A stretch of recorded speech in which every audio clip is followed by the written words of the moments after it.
أكبر. أشهد أن لا إله إلا الله. أشهد أن لا إله إلا الله. أشهد أن محمد رسول الله.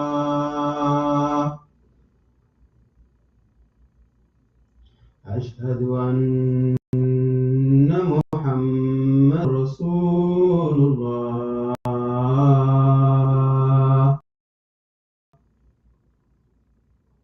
حي على الصلاة. حي على الصلاة. حي على الفلاح. حي على الفلاح. الله أكبر الله أكبر.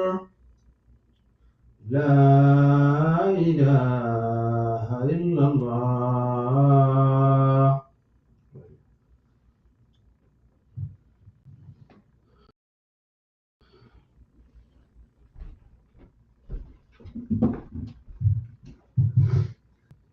إن الحمد لله نحمده ونستعينه ونستغفره ونعوذ بالله من شرور أنفسنا ومن سيئات أعمالنا ما يهد الله فلا مضل له وما يضلل فلا هادي له وأشهد أن لا إله إلا الله وحده لا شريك له وأشهد أن محمدا عبده ورسوله أما بعد فإن خير الحديث كتاب الله وخير الحديث هدي محمد صلى الله عليه وسلم وشر الأمور محدثاتها وكل محدثة بدعة وكل بدعة ضلالة وكل ضلالة في النار. أعوذ بالله من الشيطان الرجيم. بسم الله الرحمن الرحيم. إن الله لا يغير ما بقوم حتى يغيروا ما بأنفسهم. Allah subhanahu wa ta'ala says in the Quran, indeed Allah will not change the condition of a people until they change their own condition within themselves. This is ayah number 11 from Surah Ra'd.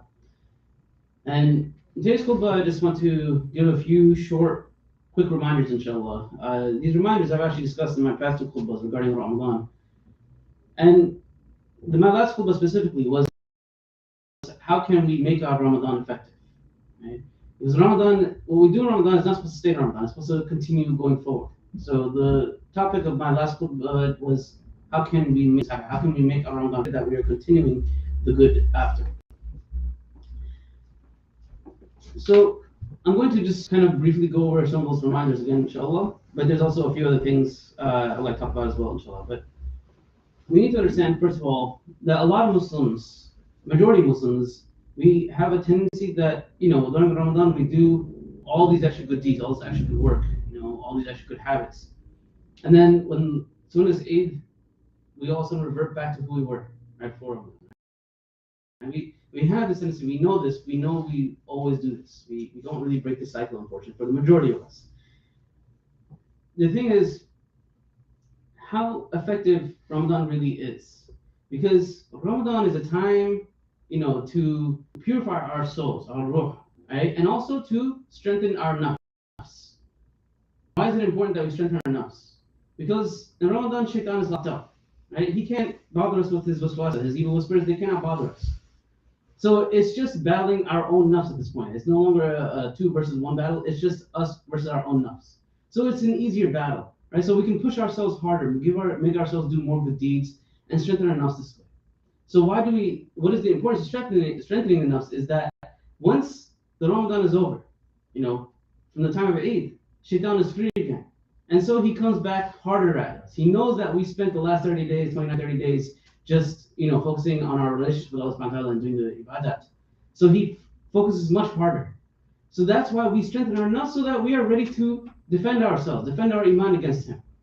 Because if we are so easily swayed by shaitan, from the day of Eid onwards, then our nafs, our Ramadan, it didn't do anything for us, right? What good is our Ramadan if we immediately go back to the bad habits? If we immediately stop doing all the extra good deeds that we were doing during Ramadan. So this is why we must try to at least keep some of the good things that we're doing during Ramadan post Ramadan, right? And again, these are things I've already talked about in past khutbahs. So it's all a reminder, inshallah, for myself as well. And first and foremost thing that we should focus on is our salah, right? First and foremost, of course, our obligatory salah. I'm not referring to our fard. I'm talking about the sunnahs. And the sunnah al-muakkada, for those who don't know, are the sunnahs that the Prophet ﷺ never missed, right? And there's sunnah al-muakkada for fajr, dhuhr, and maghrib, and isha. And you can look the numbers later on, easily look it up. But these are sunnahs that Prophet ﷺ never missed, right? And Prophet ﷺ, for him to not miss a single sunnah, that is saying something. That is showing importance to it, right? It is not something he did once in a while. He never missed it, right? So when we treat the sunnah muakkada, the salah of the sunnah muakkada, as so, nonchalantly, like that, we just like, oh, no big deal if I miss it, then what does it say about us? It means we are not taking importance to the sunnah, right? A lot of us Muslims, we have this idea that, oh, it's just sunnah, it's no big deal, I won't get a sin for missing it. But that is not the purpose of sunnah. Yes, we don't get a sin for missing it, alhamdulillah. But that's not the purpose of sunnah. The purpose of sunnah is it gives us that extra reward, right? And some of that extra reward may be what gets us into Jannah, right? It could be the differentiating factor between Jannah and Jahannam is our sunnah, right? I mean, there's a lot of hadith I can go to, but I'm trying to keep this khutbah short, inshallah. But the idea here I'm trying to convey is we should not take the sunnah lightly, and just because Ramadan is over, we should not stop doing the sunnah muakkada. We should continue that as much as we can. The next thing is the Quran, right? And I talk about this again. This is something that we must keep of importance is the Quran itself. Vast majority of Muslims, we tend to just keep the Quran collecting dust as soon as Ramadan is over, right? To only be opened once Ramadan starts up again, right? And this is not how the Quran is supposed to be treated. This is a disrespect to the Quran, right? We even have Quran on our phones, and we still don't open the Quran, right? We have the capability, we have the time, right? I mean, really, you don't have to read a juz a day going forward. I mean, this is not a requirement. This is a good habit, sure, but if you feel like your work and family schedule are so tight, you can still spare 5 minutes. It is so easy to spare 5 minutes. If all you can accomplish is 1 page or 5 pages in that 5 minutes, so be it. It doesn't matter. The idea is that you open the Quran and you use the time to connect with Allah subhanahu wa ta'ala, right? You don't have to do much, but just reading just a little bit will go a long way, and you keep that consistently in your daily lives. It makes a big difference. And it means that we are taking the words of Allah subhanahu wa ta'ala seriously. And on that note, taking Allah subhanahu wa ta'ala's words seriously also includes memorization and understanding, not just reading only, right? Vast majority of Muslims do not speak Arabic, right? And even among the Arabic-speaking Muslims, the vast majority of the Arabic-speaking Muslims don't understand Fusha, the classical text of the Quran, right? So it's so vitally important that we memorize and understand. Memorization, a lot of us tend to make this excuse that, oh, I'm too old to memorize, so now I just read and understand. Age is not actually a factor in this. Age is not an excuse to not try. Yes, when you're younger, the youth, they have strong memory. They have stronger memorization capability. So that's why you find in the schools, the Islamic schools, the Hifz class are all young people because they can soak up the Quran much easier than the rest of us, right? But just because we're getting older and we're no longer in these Islamic schools, that is not an excuse for us to not continue to try and memorize, even if it's just a single ayah a day, right? Or a few words in the single day. But memorizing Quran should never be undermined. The importance of memorization should never be undermined, right? And again, also the understanding of the Quran too, because if we are not understanding what we're reading, then why are we reading? How can we know what Allah subhanahu wa ta'ala is saying to us if we don't actually understand what He's saying to us, right? So the tafsir are there for us. These tools are all there. We have it at our fingertips, alhamdulillah. But the vast majority of us, we don't tend to take these things seriously. We don't take the time to take these opportunities, take advantage of these opportunities. So Quran and Salah are the two biggest things that we have to continue going forward after all. I mean, the extra Salah, the extra Quran, these are things we should not let go just because Ramadan is over. If we are letting go of these things, then our Ramadan was not effective for us. Ramadan had no meaning, no benefit for us if we let go of these things as soon as Ramadan is over, right? So these are just a few of the ibadat. But there are other habits as well that we should focus on. For example, our honesty, our truthfulness. These are habits that, these are qualities, these characteristics that we have to abide by while we're fasting. Right? We cannot lie and be dishonest while we're fasting, otherwise we potentially break our fast, right? But just because we're no longer fasting does not mean we can go resort back to lying, right? It does not mean we can go back to being dishonest with others, whether it be in business or your work, or even amongst in socialization. Sometimes we make up lies to be funny or to create a conversation, whatever it may be. These are not acceptable in Islam, right? These behaviors are not acceptable. They're actually considered to be the signs of a hypocrite, right? So again, if we are not keeping our character clean, keeping our character truth and honest, then our Ramadan is not doing anything for us, because that is a part of the purification of our soul, is the truthful and honesty, right? And on that topic as well is the controlling of our anger, right? Controlling anger is probably easily one of the hardest. This is just a psychological thing. This is not, just specific to Muslims only. This is for anyone, right? But it is still so vitally important. There's a reason why there's so many ahadith about controlling the anger, more than other qualities. Our anger, if we lose our anger, if we lose our temper, if we blow up, in a conversation, or we get angry, we show it, especially for something that's unjust, then that is the sign of a hypocrite. It's one of the bigger signs of the hypocrite, actually, right? And so it is so important that just because Ramadan is over, again, we do not just think that, oh, now I can, show my anger to others. No, this is not how Islam is. This is not the Sunnah of Prophet. So, inshallah, we just have to keep in mind that these are just some of the good habits that we need to keep going forward. Now, lastly, there's also some of the bad habits that we should keep at bay, right? There are bad habits that we abstained during, and inshallah, we should try to keep going with those, avoiding those bad habits. And one of those that we would like to just quickly talk about is music. SubhanAllah, one of the saddest things to me when I see it is the day of Eid, right after the Salat and Khutbah are over, the Eid Khutbah, and people get in the cars, the first thing they do is blast their music, right? They turn on their music. It's the first thing. Any masjid you go to where they're having, you find people turning on their music as soon as they leave the masjid premises, right? First thing they do. It's as if they've been suffering without their music for 30 days. It's funny that we have this attitude that we have been, starving ourselves from music, that, oh, I need my music. I have this urge to listen to my music. SubhanAllah, it is sad that we have come down to this, but this is a reality for many Muslims. If you don't listen to music, alhamdulillah. But there are a lot of Muslims that do, right? And the funny thing is, listening to music while you're fasting does not break your fast, right? We know it's a bad habit that we should avoid doing, right? We know we should avoid listening to music while we're fasting. But it's not something that is technically going to break our fast. So why is it that we feel the need that, if we know we need to cut it out while we're fasting, then why don't we understand we have to continue keeping it cut out completely from our life, not just during Ramadan only? Right? It's important to understand that the music has such a mental impact on us, psychologically and mentally, and it can negatively affect the way the heart feels and thinks. The heart will drift away from Allah subhanahu wa ta'ala with continuous listening to music.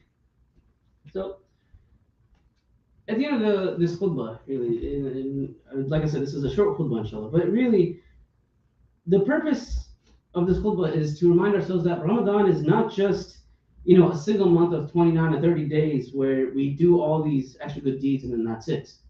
The point is to rejuvenate ourselves, to refresh our iman, and to strengthen our nafs. It's an opportunity to strengthen ourselves for the rest of the year until next Ramadan. Right? Because Shaitan, again, now he's free. His waswasa will come back to us. His evil whispers will come back to us. So we should not, waste the opportunity of dedicating our time to Allah subhanahu wa ta'ala post Ramadan. قولي قولي هذا واستغفر لي ولكم ولسائر المسلمين فاستغفروه إنه هو الغفور الرحيم.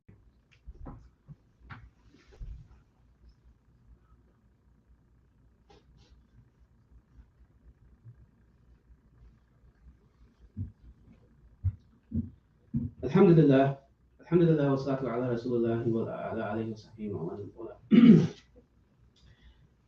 Just a quick thing here that I want to quickly talk about. This has nothing to do with what I was talking about earlier in the khutbah.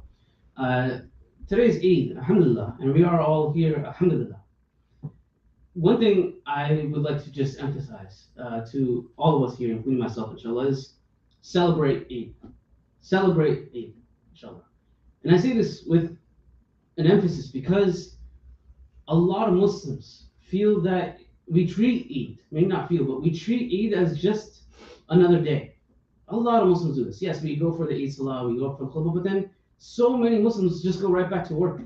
They don't spend any extra time with their family and friends, right? They don't do anything special on this day. And this is really going against the Sunnah of Prophet ﷺ. Prophet ﷺ himself was pushing people to celebrate the Eid. Give the children something to look forward to. Even if you don't have family and friends with you, I would hope that most of us, if not all of us, have spent some time in the masjid during Ramadan to have met new people, people that we can spend our Eid with, right? That is the point of Eid, is to socialize, to relish in good times with our brothers and sisters, right? We are supposed to do this because it is a mercy, a gratitude from Allah subhanahu wa ta'ala for us for fasting for 30 days. We are supposed to take advantage of this. It's not something that, Eid is nice, but I don't have anything to do, so I'm just gonna go back to work. This is not a good behavior. It's not a good attitude to have. If you have to go back to work for any specific reason, you have a commitment, fine. But try to keep in mind that Eid going forward is meant to be a holiday. So many Muslim youth these days look forward more to the non-Muslim holidays than the Muslim holidays. And why is this? Because the non-Muslims, when they celebrate Christmas or Hanukkah, they really celebrate, right? They have decorations, the trees, the gifts, the gift wrapping, the family feast. I mean, they really go all out. I'm not saying we should imitate the kuffar. We should not. But we have our own ways. And first and foremost is to be together as a family, right? And with your friends as well, if you can, inshallah. Make time to spend time with those in your community, right? Eat outside. If you can't afford to eat outside, just spend time outside the home. Make it a special day for those in your family, because they will really relish those memories of Eid. They will look forward to Eid. Don't let them look forward to the non-Muslim holidays just because non-Muslims celebrate it as well. Give them something to look forward to on the day of Eid. You don't have to put a tree in your house, but you can still decorate your house. Have your kids do the decorations. I mean, there's so many things you can do. There's so many Muslims on YouTube who've actually talked about how you can really make Eid something exciting for the children. Don't, treat Eid as something that is just another day. Dress yourselves properly, adorn yourselves. That was the Sunnah of Prophet ﷺ. Adorn yourselves on this day, right? Even if your brothers and sisters overseas who may not be able to treat themselves as well on Eid as you can, they are still making the most of their Eid. They still make those in Palestine who are suffering every day, they still make the most of their Eid. So why do we go back to our businesses and all these things just because we have nothing to do? This is a really sad mentality to have on the day of Eid. So please, inshallah, for the sake of Allah subhanahu, for the sake of your family, celebrate your Eid, especially Eid al-Fitr, especially today, inshallah. اللهم صل على محمد وعلى ال محمد كما صليت على ابراهيم وعلى ال ابراهيم اللهم بارك على محمد وعلى ال محمد كما باركت على ابراهيم وعلى ال ابراهيم في العالمين انك حميد مجيد. Ya Allah, please accept our deeds from this past Ramadan. Ya Allah, please guide us to the right path. And if you have guided us, then keep us on the right path. Ya Allah, please help the suffering of the Muslims around the world. سبحان ربك رب العزة عما يصفون وسلام على المرسلين والحمد لله رب العالمين. إن الله يأمر بالعدل والإحسان وإيتاء ذي القربى وينهى عن الفحشاء والمنكر والبغي يعظكم لعلكم تذكرون فاذكروني أذكركم واشكروا لي ولا تكفرون. قم الصلاة.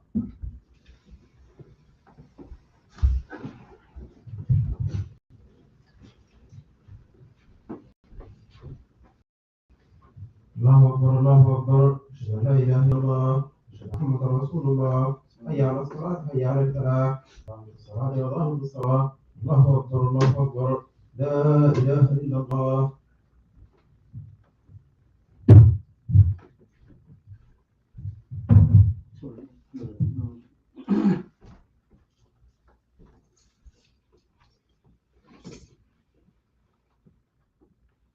Allahu Akbar.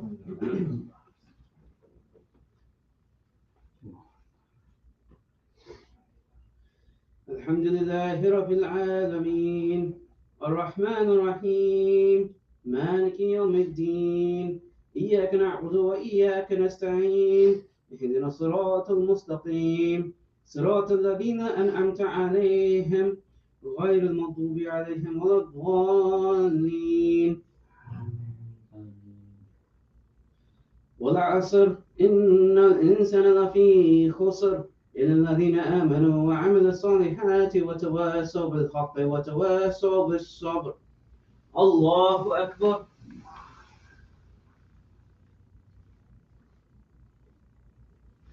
سمي الله لمن حمده الله أكبر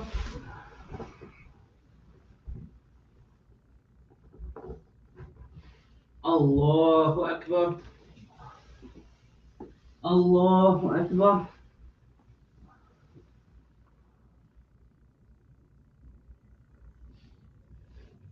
الله أكبر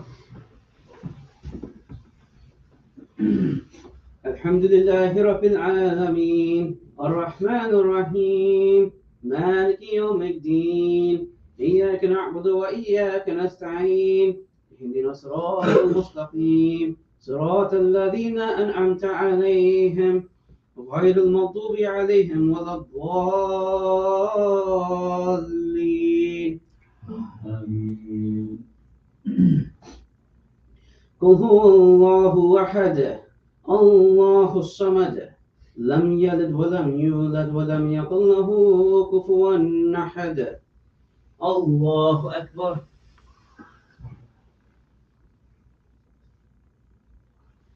سمع الله من حمده الله أكبر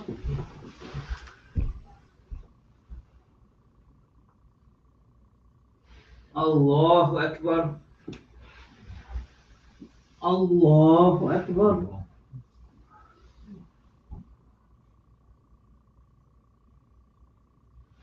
الله أكبر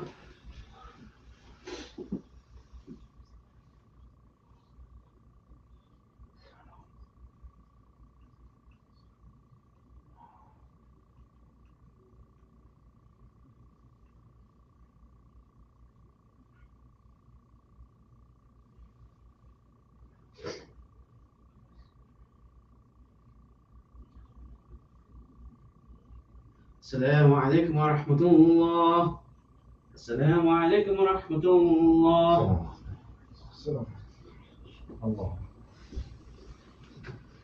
Assalamualaikum brothers and sisters, mashallah, just briefly the announcement, as many of you already are aware of some of the things happened today. You know, the Ramadan ended. Last time we took time to decide what day we're going to be here and some other places in the world. And Jazakallah for coming for Ramadan and other things. Uh, we appreciate our Imam that he came, inshallah, because it's difficult for masajid when you have same day two khutbahs, people don't come to. In some others they allow it, in some others they don't. You know, we still have to pray our Jama'ah, but very carefully going back that, you know, mashallah, we have a wonderful Ramadan in our community, and mashallah, I hope Allah Ta'ala grant all the people who are the families who have helped us, the community to grow as a result of that individually as well as that. So I make dua that I see you again, inshallah. Next year, inshallah, will be normal. So, jazakallah khair. I'll see you again, inshallah, when you go back. So,